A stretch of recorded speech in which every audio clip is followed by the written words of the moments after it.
नमस्कार दोस्तों, आप देख रहे हैं क्रिएटर IYS, जहां हम मिलते हैं उन लोगों से जो अपने काम से जिंदगियों में रंग भर देते हैं।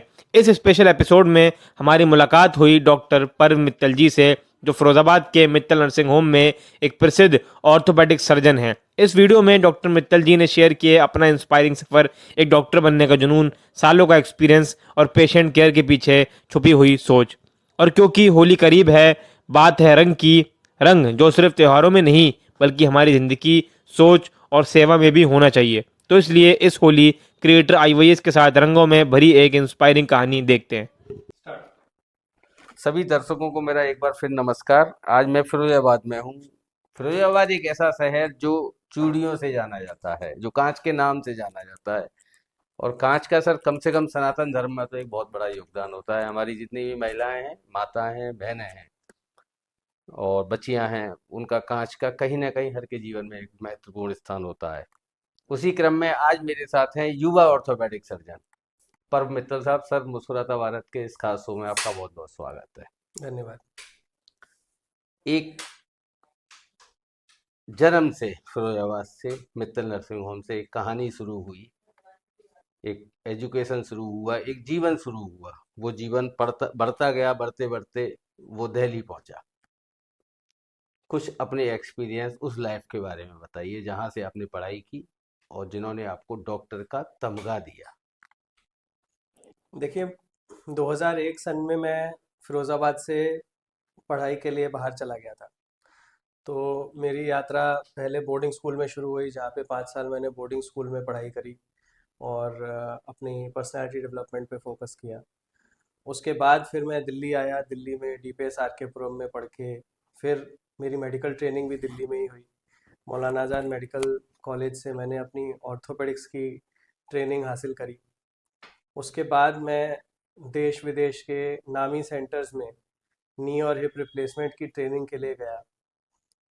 दिल्ली में भी मैंने कई साल एक्सपीरियंस किया, प्रैक्टिस करी और उसके बाद मैंने फिरोज़ाबाद आने का निर्णय लिया, जो कि एक मैं कहूँगा कि 22 साल का एक लंबा सफ़र था। 2001 में मैं गया था और 2023 में मैं वापस आया हूँ। जी तो ये सफ़र है। सर, फिरोजाबाद आने का ही निर्णय क्यों लिया आपने, जब आप इतने विदेशों में भी रहे और इतने मेट्रो सिटीज में भी रहे, लेकिन फिरोजाबाद में ही आने का, और जॉइंट रिप्लेसमेंट सर्जरी खास तौर से क्या आपकी चॉइस रही सर फिरोजाबाद?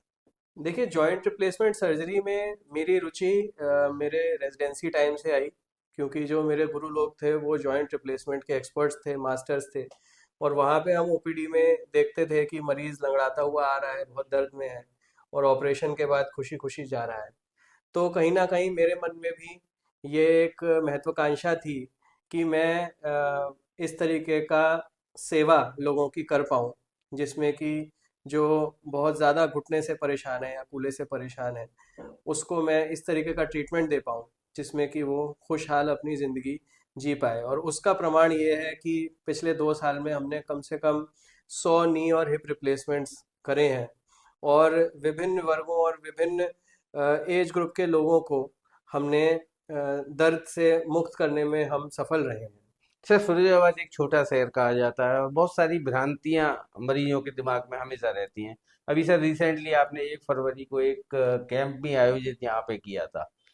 तो फिरोजाबाद को लेके इतने सेंसिटिव सर, क्योंकि कहीं ना कहीं फादर का लगाव भी है सर, क्योंकि कई पीढ़ियों से फादर ने देखा है, वो भी जीवन में सर कहीं ना कहीं दिखाई देता है। बिल्कुल देता है, क्योंकि ये तो एक तरीके से लेगेसी कहूँगा मैं कि फादर साहब ने ये हॉस्पिटल 1982 में इस्टेब्लिश किया था और वहाँ से एक लंबा दौर उन्होंने यहाँ पे स्वास्थ्य सेवाओं को दिया और रेगुलरली अच्छे रिजल्ट्स दिए, मेहनत करी।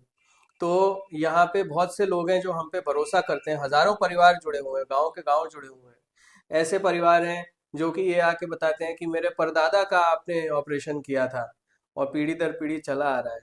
तो एक नैतिक जिम्मेदारी भी थी मेरी कि वो जो एक सेवा है उसको मैं कंटिन्यू रखूं।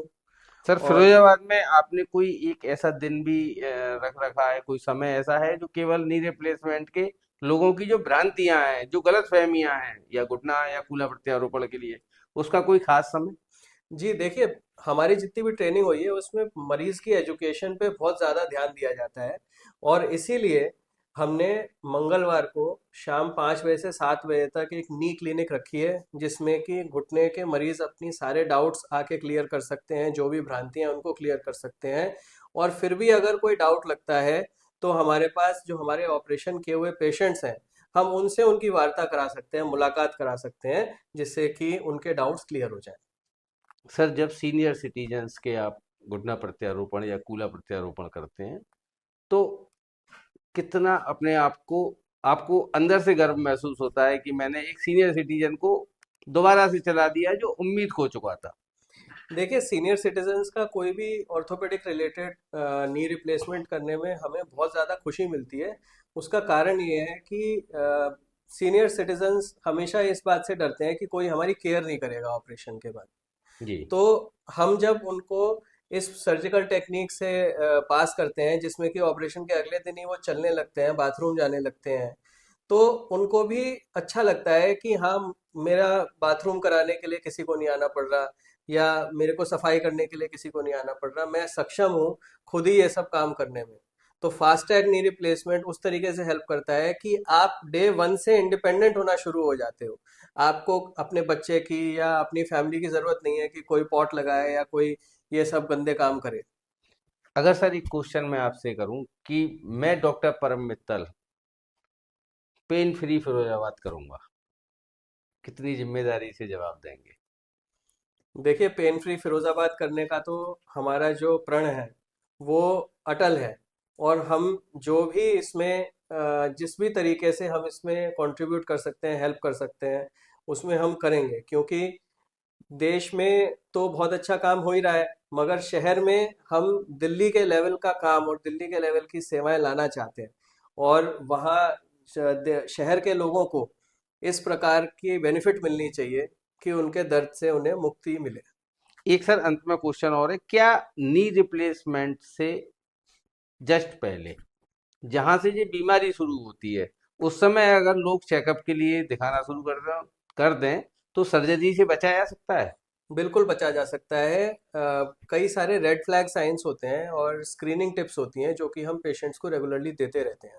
उसमें सबसे पहला ये होता है कि 40 साल के ऊपर से आपको अपनी सेल्फ स्क्रीनिंग करनी शुरू करनी होती है कि घुटने में दर्द शुरू हो रहा है, अंदर की तरफ दर्द शुरू हो रहा है, घुटने में टेढ़ापन दिखाई दे रहा है, सीढ़ियाँ चढ़ने में दर्द सबसे पहला लक्षण माना जाता है, पालती मारने में दर्द सबसे पहला लक्षण माना जाता है। तो ये जो शुरुआती लक्षण है, अगर आप इतने जागरूक हैं कि आप शुरुआती लक्षणों को पकड़ के अपने डॉक्टर को दिखा के एक्सरेज में चेकअप करा लें, तो हम उसको, जैसे ऑस्टियोआर्थराइटिस में ग्रेड 4 तक होता है, तो हम उसको ग्रेड 1 पे ही क्यों नहीं पकड़ें, ग्रेड 2 पे क्यों नहीं पकड़ें, जहाँ पे रिप्लेसमेंट की जरूरत नहीं है।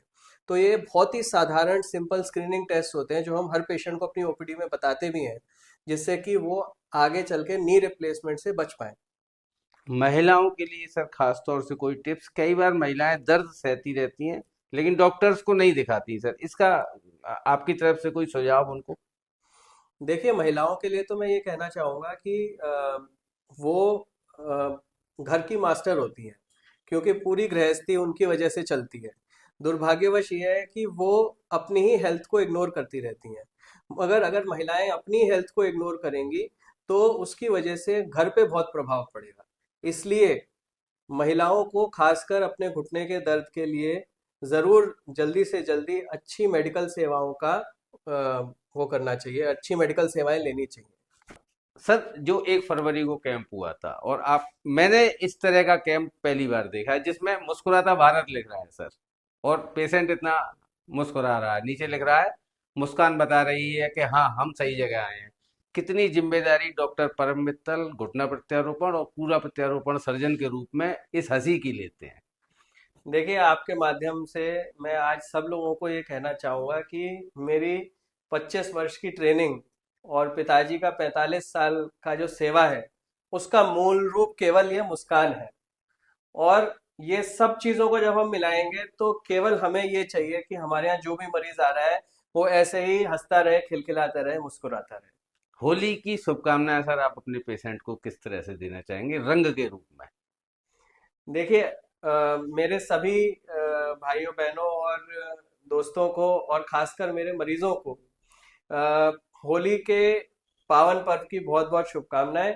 और मैं उम्मीद करता हूं कि दर्द और पीड़ा से जो आपकी जिंदगी फीकी पड़ गई थी, वो हमारे ऑपरेशंस या हमारी सर्जरी के बाद उसमें रंग वापस आ पाए हों।